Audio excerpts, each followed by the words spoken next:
મકર સંક્રાંતિના પાવન પર્વે મોણિયા ગામે દેખાયેલા રાજકીય દ્રશ્યોએ ખળભળાટ મચાવ્યો.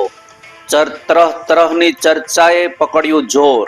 નમસ્કાર, સહજ ન્યૂઝ સાથે હું છું ગોપાલ ભેસાણીયા.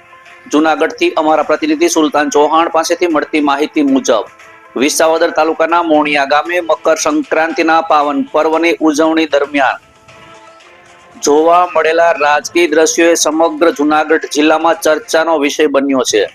જૂનાગઢ જિલ્લા પંચાયતના ઉપપ્રમુખ તથા ભારતીય જનતા પાર્ટીના આગેવાન વિપુલ કાવાણી આમ આદમી પાર્ટીના કાર્યકરો અને આગેવાનો સાથે એક જ મંચ પર પર્વ ઉજવતા જોવા મળ્યા હતા.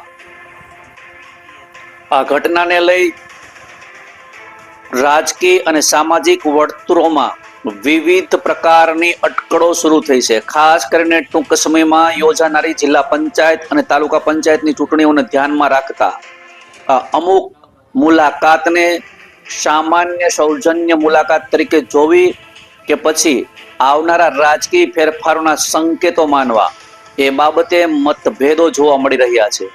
રાજકીય વિશ્લેષકોના મતે આવા પ્રસંગોએ જોવા મળતી અણધારી હાજરી ઘણી વખત આવનારા રાજકીય સમીકરણોની પૂર્વ ભૂમિકા બની રહે છે.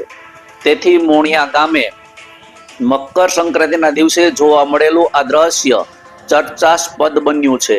આ સાથે લોકમુખે એવી પણ ચર્ચા ચાલી રહી છે કે ધારાસભ્ય ગોપાલભાઈ ઇટાલિયા રાજ્યભરમાં આમ આદમી પાર્ટીના પ્રચાર માટે વ્યાપક પ્રવાસ કરી રહ્યા છે.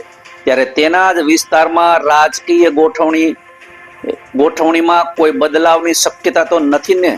ક્યાંક ગુજરાત લેવા જતા હવેલી જાય તેવું તો નથી ને? તેવો પ્રશ્ન પણ લોકો ઉઠાવી રહ્યા છે.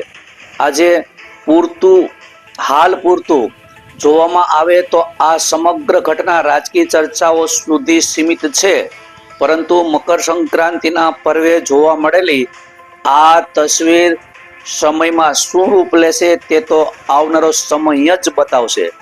રિપોર્ટર સુલતાન ચૌહાણ, સહજ ન્યૂઝ, જૂનાગઢ.